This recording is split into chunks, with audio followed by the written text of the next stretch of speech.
오늘은 지난 주일과 마찬가지 목적을 가지고 새해를 기도로 준비한다는 그 목적을 가지고 기도의 사람이 되는 길이라는 제목으로 하나님 말씀 나누겠습니다.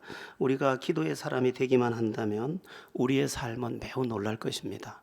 엘리야가 우리와 성정이 같은 똑같은 사람이었지만 그가 기도할 때 하늘이 열리고 또 다시 기도할 때 하늘이 닫혔던 것처럼 우리가 진짜 기도의 사람이 되기만 한다면 우리의 인생이 저 노새처럼 닫혀있는 하늘이 아무리 두드려도 탱탱 소리밖에 안 날 것 같은 저 축복이 나를 향하여 쏟아지지 않을 것 같은 그 하늘이 나를 향하여 활짝 열리고 그 열린 하늘 안에서 햇살이 필요할 때 햇살을, 비가 필요할 때 비를, 그런 모든 은혜들을 누리며 우리가 이 세상을 살 수 있을 것입니다. 연약한 육신을 입은 우리들은 의존적 존재로 원래 창조되었습니다. 하나님을 의지해서 살도록. 그것이 하나님이 인간을 만들 때부터의 인간 안에 그 허락한 범위들입니다. 그래서 우리는 하나님을 의지하며 살아야 되는데, 특별히 믿음의 사람들은 기도를 통해서 하나님을 의지하며 살 줄 알아야 합니다. 기도하며 하나님을 의지할 줄 아는 그 사람, 그의 인생은 참으로 놀랍게 그 인생을 열어갈 수 있을 것입니다. 기도의 사람들은 수도 없이 많습니다. 모세를 보십시오. 기도로 불가능한 일들을 얼마나 많이 이루면서 그 인생을 열어갑니까? 다윗을 보십시오. 기도로 그 얼마나 위대한 자리에 올라갑니까? 또 히스기야를 보십시오. 불가능한 일들을 역전시키지 않습니까? 사무엘을 보십시오. 기도를 쉬지 않던 그의 인생이 한마디 말도 땅에 떨어지지 않는 결실을 이루며 살아가고 있지 않습니까? 참 기도로 인생을 역전시켰던 야곱도 보십시오. 정말 주님을 붙잡고 씨름하자 그때부터 남의 뒤꿈치나 붙잡고 살던 그 인생이 하나님과 겨루어 이겼다, 이스라엘이 되고 그 다음날 분이엘의 햇살이 얼굴을 비추는 햇살 찬란한 인생이 되지 않습니까? 기도하는 사람들은 하나님의 승리를 보게 되어 있습니다. 하나님이 그렇게 만들어 놓으셨습니다. 기도를 통해서 나를 의지하고 그것 안에서 승리하여라. 그게 하나님이 우리에게 준 자녀의 권세입니다. 그러므로 우리가 기도하는 사람이 되어야 하는데, 기도는 사실은 처음부터 시작을 해야 하는데 우리가 너무 굳은 살이 배어서 기도 생활을 놓고 나의 힘으로 믿고 내 생각으로 믿고, 사람들을 보니까 나이와 함께 그저 이렇게 짐작하고 판단하는 것을 가지고 자기 경험 가지고 많이 살아가는 것을 보게도 되더군요. 자, 그러면 우리가 어떻게 하면 기도의 사람이 될 수 있는가? 본문을 한 절씩 살펴보겠습니다. 13절 이미 읽었는데요. 우리 13절을 다시 한번 보겠습니다. 시작. 너희 중에 고난 당하는 자가 있느냐? 그는 기도할 것이요. 즐거워하는 자가 있느냐? 그는 찬송할지니라. 아멘. 어떤 문제를 기도로 해결하려는 마음을 가지면 그는 기도의 사람이 될 수 있습니다. 시작이 반이라고 했는데 나는 기도로 문제를 해결할 거야. 이 마음가짐이 그를 기도의 사람으로 만들게 되는 것입니다. 기도로 이 문제를 풀겠다. 그 마음이 이미 절반을 이긴 것입니다. 요한복음 16장 24절에 이런 말씀이 있습니다. 지금까지는 너희가 내 이름으로 아무것도 구하지 아니하였으나 구하라 그리하면 받으리니 너희 기쁨이 충만하리라. 이제까지 네 힘으로 살았지? 이제 내 이름으로 기도해. 그러면 너희 기쁨이 충만하게 될 거야. 네가 사는 방식이 뭔지 알아? 내 이름으로 기도하는 거야.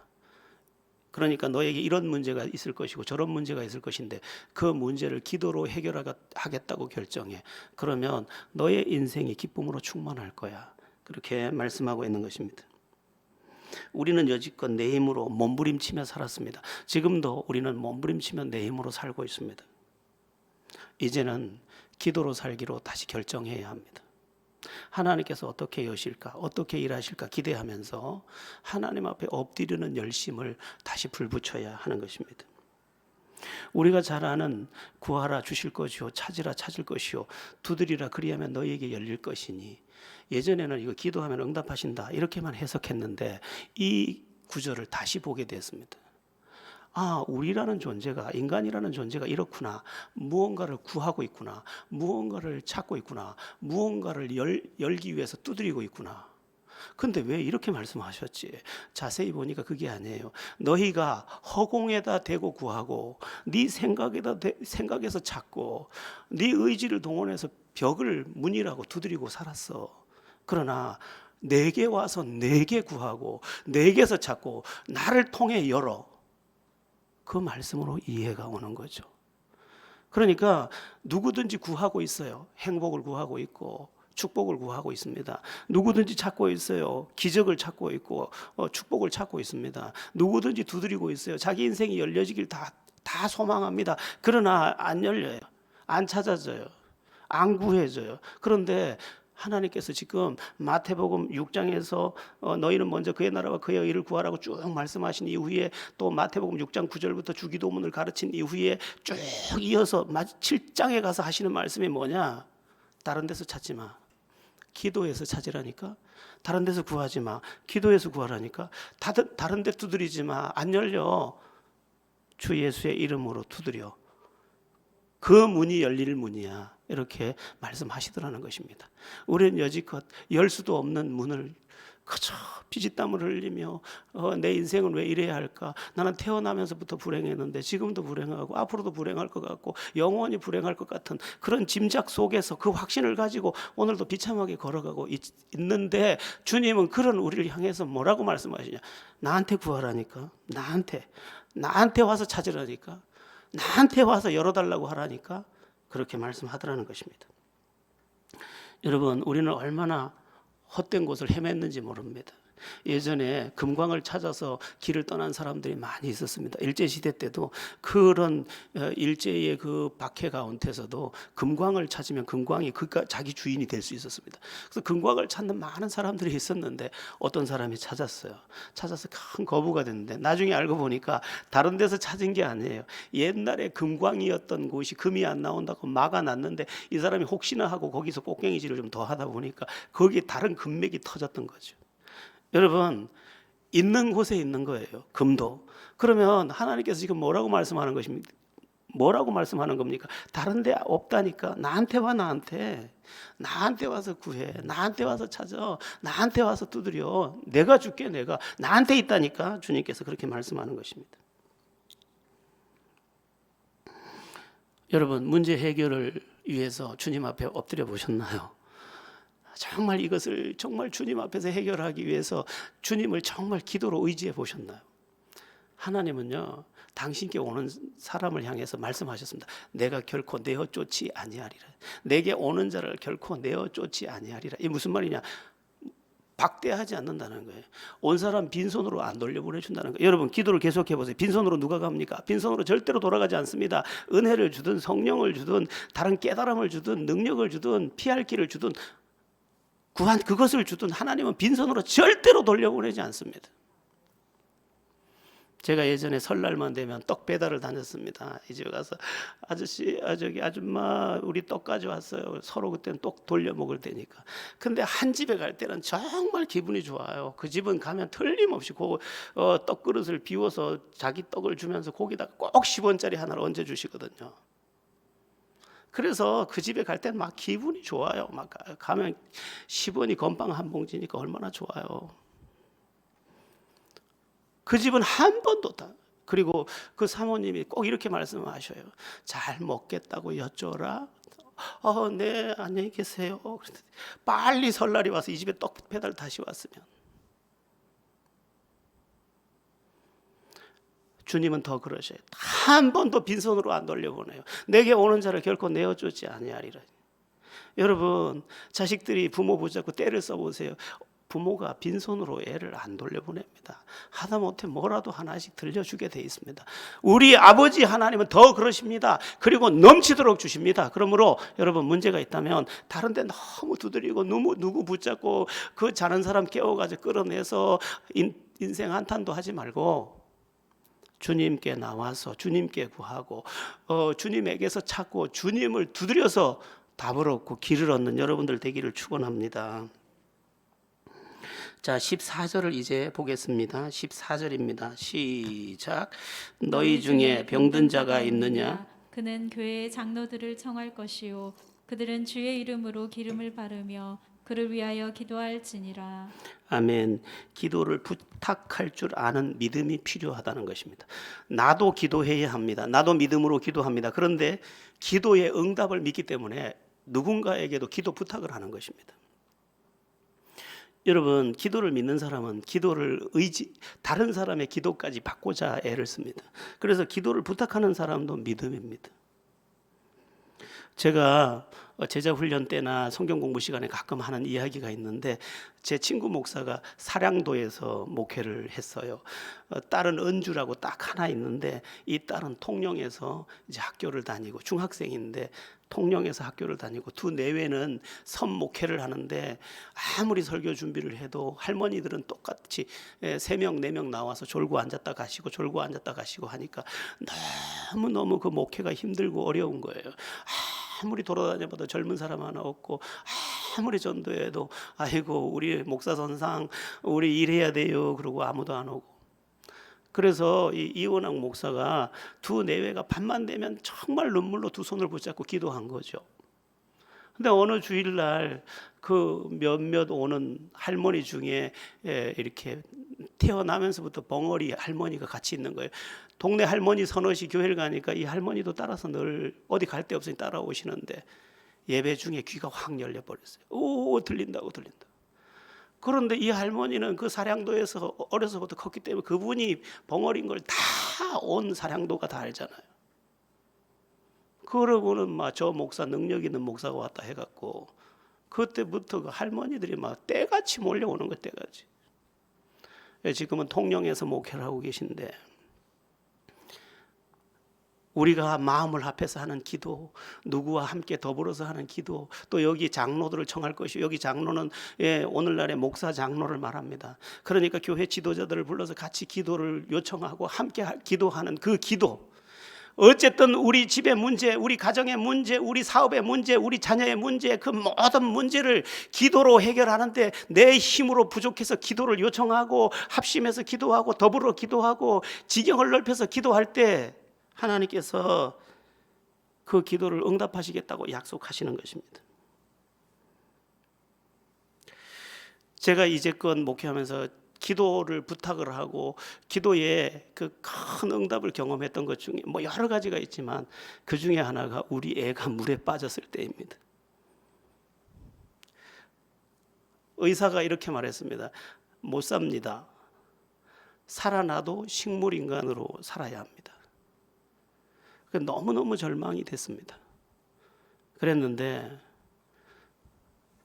그때 전국 지금 예수제자운동 전국 지체들에게 연락을 하고, 그러니까 그때 1000명이 넘는 사람이 일시에 기도를 하고, 또 우리 교회에 그 모여서 또 기도하고, 신비하게도 하나님께서 자고 일어나면 새롭게 해주시고, 자고 일어나면 고쳐주시고, 자고 일어나면 고쳐주시고. 저기 죽었으면 어떡할 뻔했어요. 그건 하나님께서 그 합심 기도를 얼마나 기뻐하셨는지 싱싱하게 살려내서 오늘 저와 함께 살게 하신 것을 감사하게 됩니다. 여러분, 앞이 캄캄할 때 기도 잊지 마세요. 찬송 있지 않습니까?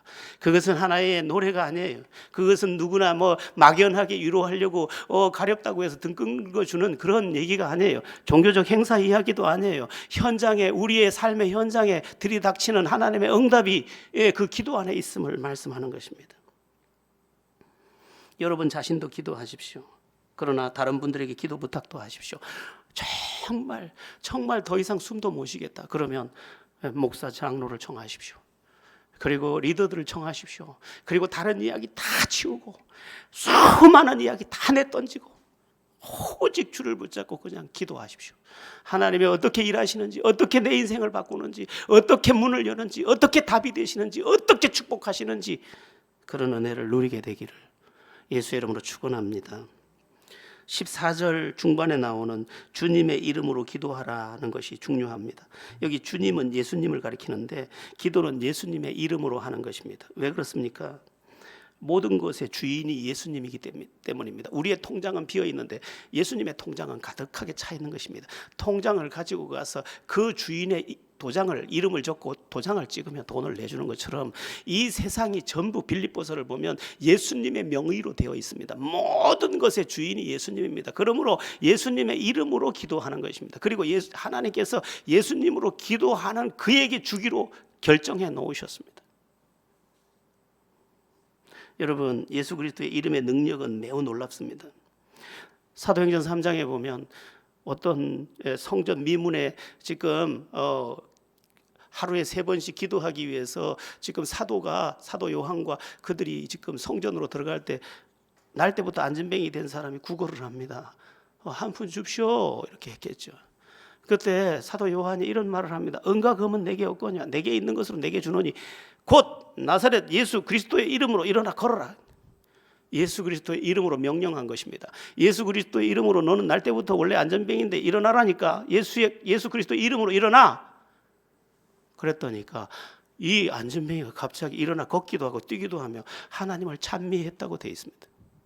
예수 그리스도의 이름은 그냥 종교적 대상으로서의 불러지는 이름이 아니라는 것입니다. 예수 그리스도의 이름의 권세를 믿고 그 예수 그리스도의 이름을 의지해서 기도할 줄 아는 그 사람, 그는 놀라운 권세의 역사를 보게 된다는 것입니다. 우리의 통장은 비어 있다니까요. 주님의 통장은 아직도 충만하여 넘치고 내 모든 것을 채우고도 남을 통장이라니까요. 그러므로 예수 그리스도의 이름으로 그것을 청구하는 것입니다. 누가복음 10장에 보면 전도대 70명들이 나가서 복음을 전하는데 복음을 전하고 돌아와서 보고하는 내용이 나옵니다. 예수님께 말합니다. 우리가 나가서 예수의 이름으로 복음을 전할 때 무슨 일이 벌어지느냐? 70인이 기뻐하며 돌아와 이르되 주여 주의 이름이면 귀신들도 우리에게 항복하더이다. 예수의 이름으로 물러가 했더니 귀신도 항복하고 물러가더라는 거예요. 여러분, 예수의 이름을 사용해야 합니다. 예수의 이름 부르시오, 예수의 이름 부르시오. 이건 노래가 아니라니까요. 예수의 이름을 불러야 된다. 예수가 뭡니까? 우리를 구원한다는 뜻의 의미가 예수입니다. 그러므로 여러분, 예수의 이름을 사용해야 합니다. 혹시 여러분의 마음에 두려움이 깃든다, 이 두려움이 먹구름처럼 내 마음에 덮쳐온다, 이 두려움이 벗겨지지 않는다, 왠지 너무너무 두렵다, 이 밤이 두렵다, 옥죄인다, 그럼 어떻게 하면 됩니까? 예수의 이름으로 명령한다. 나를 옥죄는 어둠의 영들아, 예수 이름으로 떠나가라. 절망이 그냥 그 바위처럼 내 가슴을 눌려온다. 예수 이름으로 명령한다. 바위처럼 짓눌려오는 어둠의 영들아, 예수 이름으로 떠나가라. 그렇게 하라는 것입니다. 여러분, 우리가 왜 예수님의 이름으로 기도합니다, 제일 마지막에 그 기도의 끝에 항상 예수님의 이름으로 기도합니다를 넣는 것입니까? 권리가 예수님께 있는데 그 권리의 이름을 빌려서 지금 사용하는 것이고, 그 사용하는 이름을 주께서 허락하시겠다는 것입니다. 그래서 우리가 다급할 때는 이렇게 기도하는 것입니다. 예수의 이름으로 구합니다. 평안을 주시옵소서. 예수의 이름으로 구합니다. 이 문제 해결해 주시옵소서. 예수의 이름으로 구합니다. 능력을 나타내시옵소서. 그 예수의 이름으로 하는 것입니다. 저도 귀신 들린 자들도 상대해보고 여러 가지 사건도 많이 경험해 봤는데 예수 이름의 권세가 참 놀랍습니다. 감림산 기도원에 어느 날 제가 기도하러 갔습니다. 기도하러 갔는데 그때 얼마나 사람들이 많이 모일 때입니까? 그냥 미어 터지게 그 예배 처소 안에 그냥 미어 터지게 사람들이 많은데 갑자기 무슨 파도 타기처럼 물결이 이는 거예요. 어떤 20대 청년이 주먹을 쥐고 막 여자들만 앞에 가서 막 주먹을 이렇게 하면 여자들이 놀라 엄마야 엄마야 이러고 있는 거예요. 근데 아무도 그를 말릴 사람이 없어요. 제가 볼 수가 없어요. 그걸 딱 일어나서 가서 팔을 탁 잡았어요. 잡고 앉아 그랬더니 탁 앉더라고요. 예수의 이름으로 명령한다. 들어놓어. 탁 들어놓더라고요. 잘 모르고. 그리고 그 다음에 어떻게 할지 몰라서 가만히 붙잡고 있었어요. 그때 이 청년이 저를 보고 이런 얘기를 하는 거예요. 선생님, 손 좀 놔주시면 안 돼요? 안 돼. 왜? 그랬더니 팔이 타요. 팔이 탄대. 예수의 이름으로 붙잡고 있는 이 육체의 손이 예수의 이름으로 그를 붙잡고 있기 때문에 이 사람을, 이 팔을 태우고 있는 것 같은 불 같은 뜨거움이.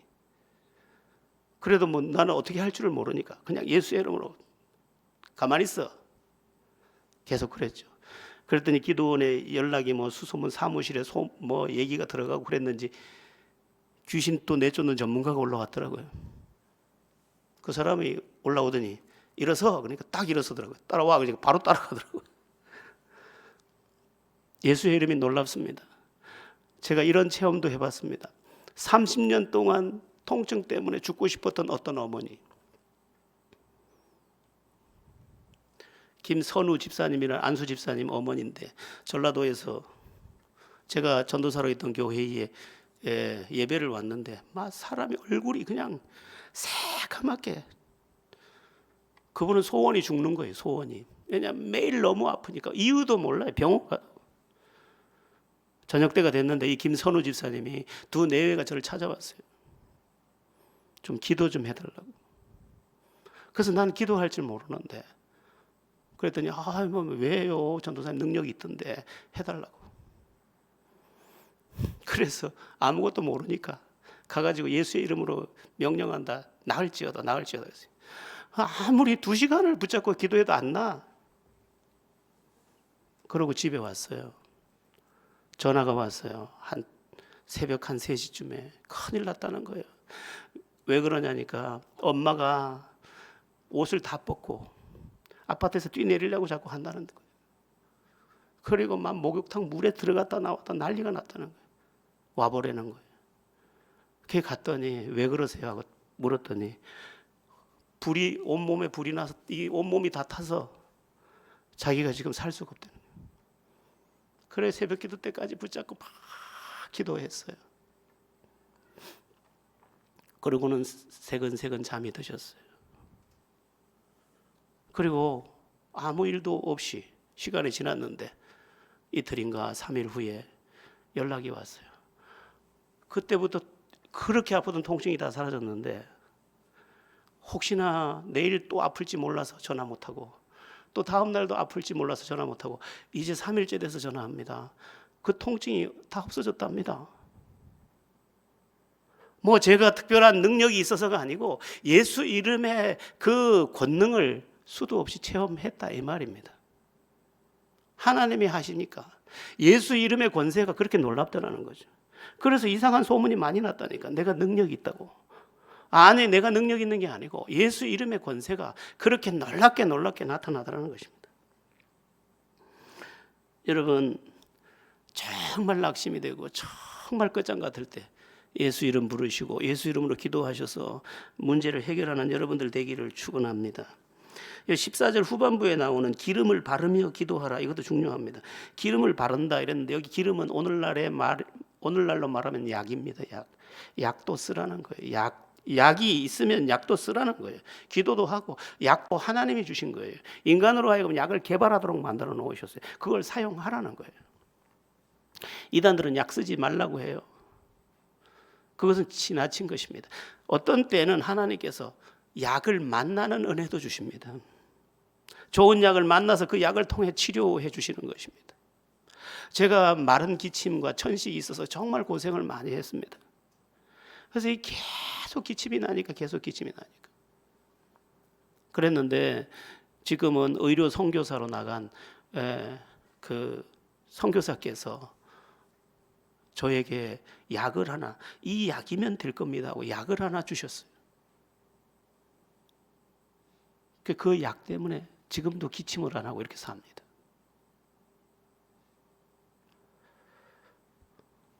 여러분, 하나님은 어떤 방법으로 일하실지 모릅니다.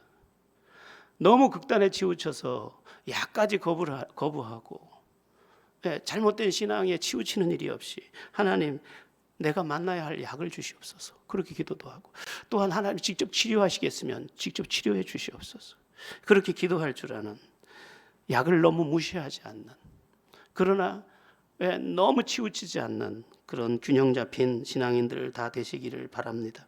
15절을 이제 함께 읽겠습니다. 15절입니다. 믿음의 기도는 병든 자를 구원하리니 주께서 그를 일으키시리라. 혹시 죄를 범하였을지라도 사하심을 받으리라. 아멘. 응답받는 기도의 매우 중요한 조건이 뭐냐 하면 믿음의 기도는 믿음입니다. 믿음. 믿음의 기도는 우리 기도 생활의 절대 조건에 해당합니다. 그래서 믿고 구하는 것처럼 강력한 기도가 없다. 이렇게 말할 정도입니다. 예수님께서 죽은 나사로를 살리시기 전에 무덤 앞에서 하셨던 말씀이 있습니다.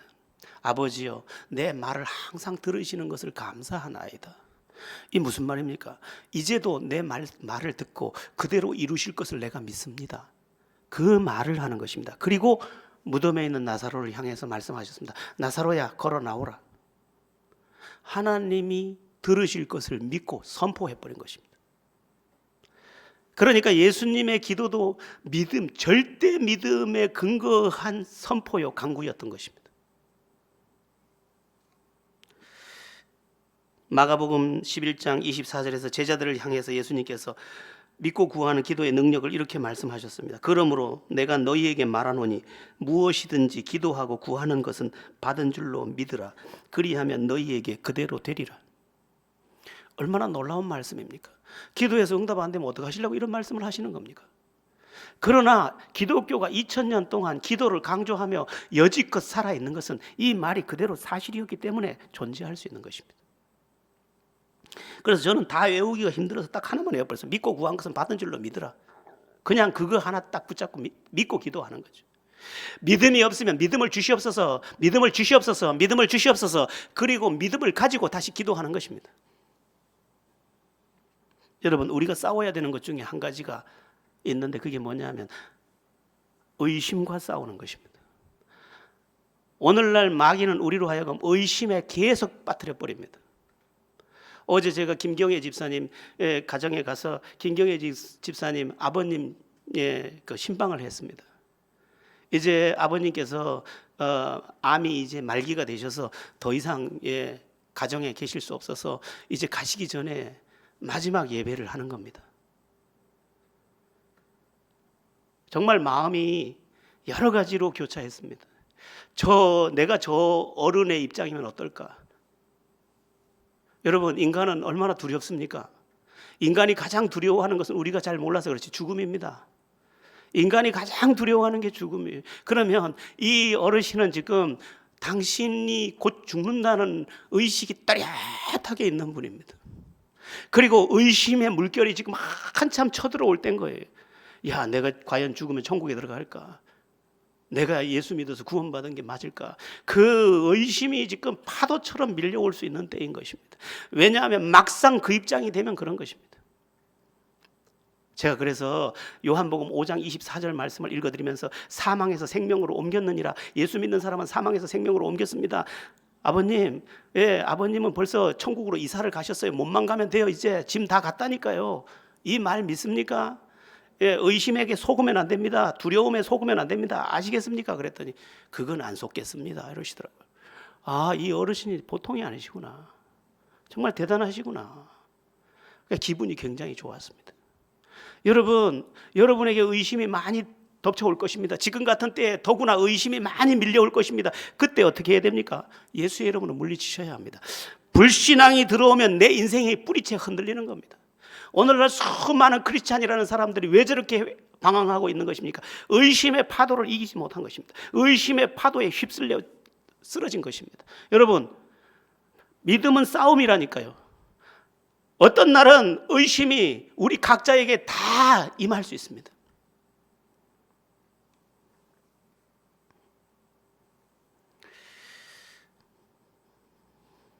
이런 의심도 있습니다. 기도해도 아무 소용 없더라. 우리를 얼마나 속이는 그 마귀가 얼마나 오랫동안 우리에게 거짓말한 거짓말 중에 거짓말인지 모릅니다. 우리는 왜 그 이야기만 듣는 것입니까?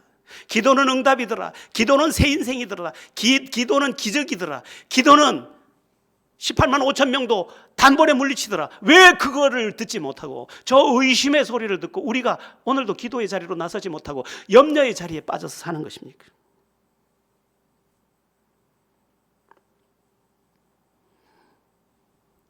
여기 있는 학생들도 마찬가지예요. 우리 학생들이 살아가는 매일의 시간은 사실은 굉장히 어려운 것들입니다. 우리가 생각하지 못할 이들만의 어려움이 또 있습니다. 저는 어려서 이렇게 친구들하고 싸움을 하거나 형들하고 싸움을 하면 집에 들어가기 전에 도랑물에서 다 세수를 하고 들어갔습니다. 코피도 좀 나고 옷도 좀 찢어진 거 다 하고. 예. 걱정하실까 봐. 우리 아이들도 그럴지 몰라요 지금. 어떤 학생이 뒤에 와서 머리채를 잡아 다녔을지도 모르고 이 빙신 같은 애라고 무시했을지도 모르고 그것들을 다 겪고 있거든요. 그때 뭘 해야 됩니까? 우리 같이 기도하자. 어려운 일 없니? 같이 기도하자. 같이 기도해. 기도해야 돼. 그래서 기도의 영성을 같이 공유하면서 이 정말 겨울이 추운 게 아니라 마음이 추운 이 시대를 승리로 바꿔내야 하는 것입니다. 의심을 물리치고 믿음으로 기도하셔서 하나님의 승리를 보셔야 합니다.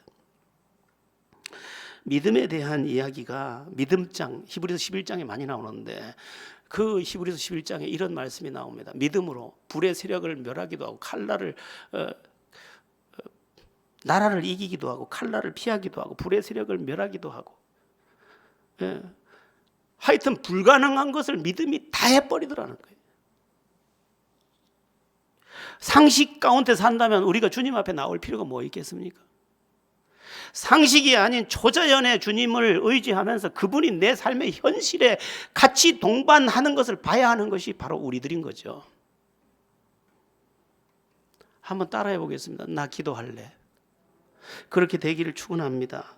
16절 또 보겠습니다. 16절을 합독합니다. 시작. 그러므로 너희 죄를 서로 고백하며 병이 낫기를 위하여 서로 기도하라.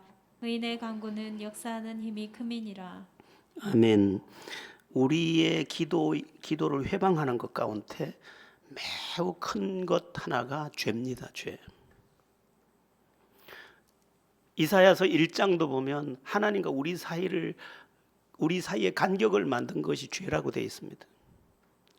근데 여기 있는 우리 모두는 크고 작은 죄를 다 짓고 있습니다. 그런데 그 죄악의 문제를 해결하지 않고 달라고만 합니다. 이것은 하나님을 무시하는 것입니다. 여러분 이렇게 생각해 보세요. 우리 자녀가 아주 그 부모를 가슴 아프게 한 일이 있었습니다.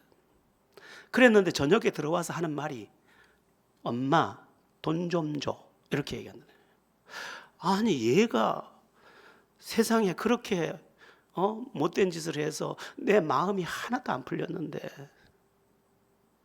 그러면 엄마는 쌩하니 주방으로 갑니다. 하나님이 인간을 하나님의 형상대로 만드셨어요. 그래서 그런 것들은 우리에게 대한 교훈과 예표가 됩니다. 우리는 우리가 범죄한 것에 대해서 단 한마디도 하지 않고 하나님 이거 달라니까요. 하나님 저거 달라니까요. 하나님 저거. 하나님께서 참 그래서 하나님께서 고개를 돌리시는 거죠. 너희는 각각 회개하여 병 낫기를 구하라. 회개 기도를 동원하라는 것입니다. 주님 알고 지은 죄 모르고 지은 죄 이 죄에 대해서 용서해 주십시오. 내가 하나님의 자녀답지 못했던 건 용서해 주십시오. 내 마음의 미움과 분노도 용서해 주십시오. 내가 잘못 판단하면 남에게 전가시킨 모든 죄악에 대해서도 용서해 주시옵소서. 여러분 우리가 얼마나 남의 가슴을 아프게 하며 사는지 모릅니다.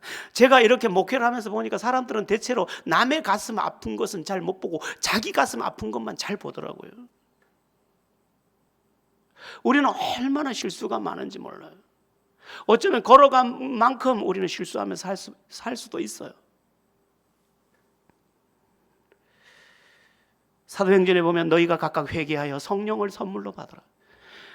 주님 내가 이렇게 살다니요. 주님 내가 하나님의 자녀답지 못했잖아요.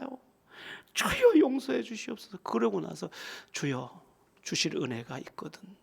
성령의 은혜로 함께 하소서 했더니까 그만 그 회개하는 심령을 기뻐하신 주님께서 그냥 본물 같은 은혜를 퍼부어 주시는 거죠.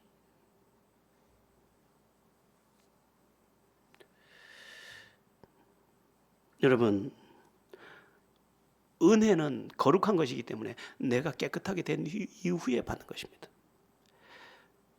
우리는 너무 익숙해 있어요. 뭐 죄 특별하게 진 건 없잖아요. 경찰서에서 우리를 붙잡으러 온 적도 없어요.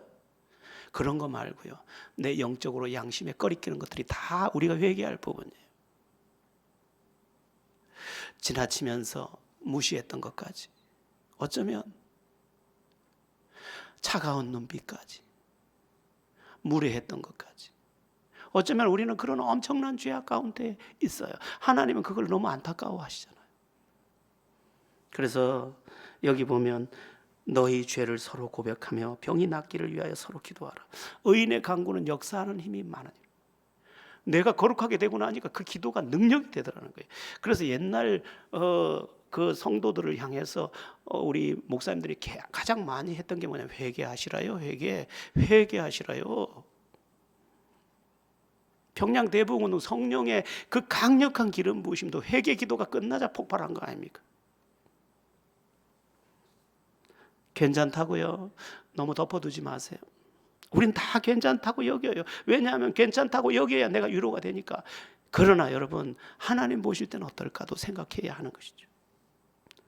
회개할 것을 회개해서 의인의 간구는 역사하는 힘이 많으니라. 하나님이 놀랍게 응답하시는 것을 경험하는 그런 은혜가 있기를 축원합니다.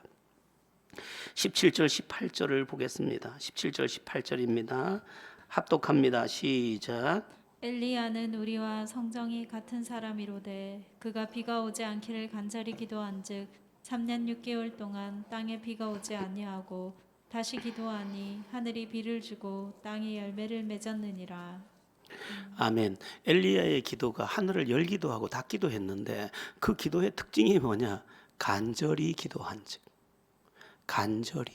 왜 하나님은 간절한 기도를 받기를 원하실까? 그것이 진실이기 때문에, 그것이 믿음이기 때문에. 하나님은 진실과 믿음을 기다리고 계신 것입니다. 그래서 우리의 마음이 모아지지 않는 입술의 말은 허무한 말이에요. 허공에 다 흩어질 말들이에요. 그러나 내 말과 내 믿음이 진실이면 그것은 한마디도 땅에 떨어질 수 없는 상달되는 기도가 되는 것입니다.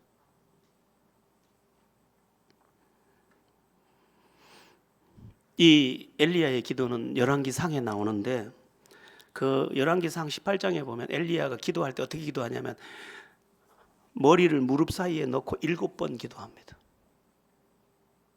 그건 무슨 뜻이냐면 응답하기 전엔 일어서지 않겠다는 기도예요.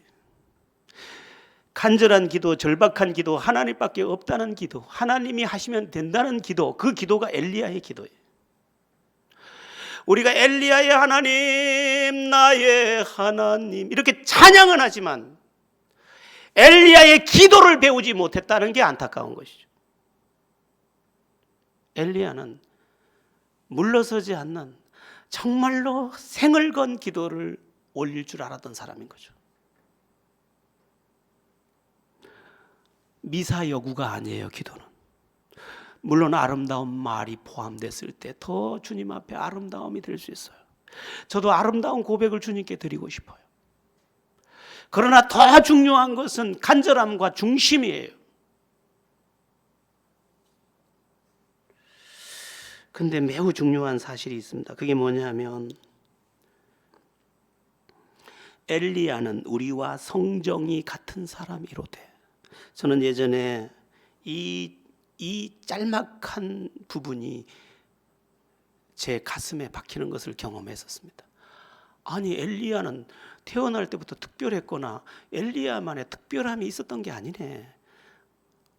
나와 다르지 않았네. 이 얘기의 의도는 뭘까? 니도 엘리야처럼 기도한다면 이라는 것이구나. 네가 엘리야처럼 정말 절박하게, 정말 간절하게, 정말 믿음으로 주를 붙잡는다면 엘리야가 하늘을 기도로 열고 닫았던 것처럼 니도 네 기도로 하늘을 열고 닫는다는 말이구나. 그렇게 해석을 한 거죠. 엘리야의 특별함이 아니라 기도의 특별함을 말하고 있구나. 여러분, 잘난 사람 없습니다. 대단한 사람 없습니다. 저는요, 연예인들 중에 정말 어떻게 그렇게 예쁘게 생기고 그렇게 길쭉하고 그래서 쟤는 고생도 안 하고 그냥 연예계에 바로 들어와서 그냥 저렇게 그냥 돈도 잘 벌고 뭐 원하는 거 다 하나보다 했다니까. 나중에 보니 다 흙수저요. 다 흙수저요. 그렇게 고생을 했대요. 여러분, 우리 다 거기서 거기예요. 우리는 다 도토리예요. 다른 것은 어디에 있느냐? 믿음이 달랐던 거죠. 기도가 달랐던 거예요. 간절함이 달랐던 거예요. 하나님 앞에서의 자세가 달랐던 거예요. 지난주에 이야기했지요. 어떤 사람은 감옥에서 평생을 보냈는데 감옥에서 살라고 하나님께서 우리를 이 땅에 보내셨겠어요? 우울증 걸려서 평생 우울하라고 이 땅에 보내셨겠어요? 아니잖아요. 하나님이 창조주이신 것을, 하나님이 살아계신 것을 증명하라고 이 세상에 보내시지 않았겠어요? 그러면 그 증거를 무엇으로 이룰 수 있습니까? 기도하라는 거예요.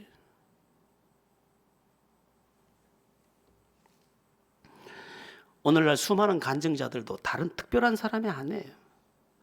제가 간증을 듣다가 마음이 아파서 그렇게 공감하면서 찡하게 만났던 많은 사람들이 있는데, 그들 다 지금은 기적 같은 인생을 살고 있지만 다 그들 모두가 다 가시넝쿨 같은, 정말 비탈길도 그런 비탈길 같지 않을 수 없는 그 길을 걸어간 사람들이더라고요. 제가 여러분들에게 한번 오후에 보여드리려고 준비해 놓은 영상이 있는데, 요즘에는 오후에 어떻게 할 수가 없으니까 못 보여주는 게 있는데, 여러분 혹시 가셔서 나중에 유튜브에서 본죽 대표 이렇게 한번 쳐보세요. 본죽 대표, 동네마다 있는 본죽 말이에요. 그분이 어떻게 승리하는지 한번 봐보세요.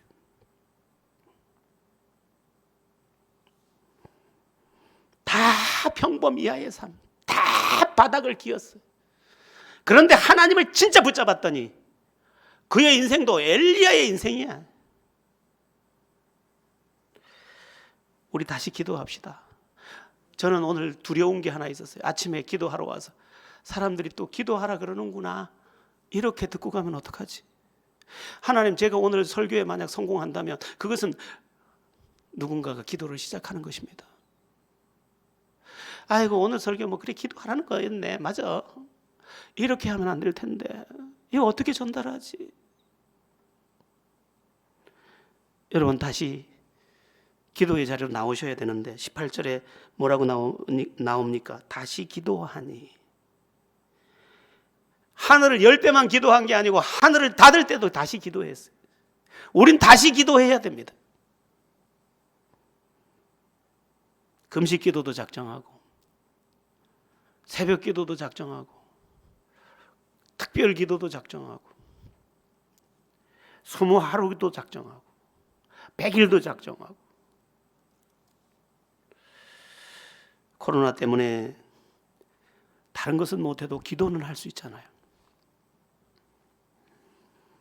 다시 골방에 들어갑시다. 기도의 깊은 골방으로. 또 교회도 혼자 와서 기도하면 되잖아요. 하늘이 열릴 것입니다. 닫혀야 할 재앙의 하늘은 닫힐 것입니다. 우리의 기도는 참으로 놀랍고 큰 것이며 우리에게 하나님께서 선물로 주신 특권입니다. 이 기도를 다시 붙잡고 승리의 개가를 울리는 여러분들 다 되기를 예수의 이름으로 축원합니다.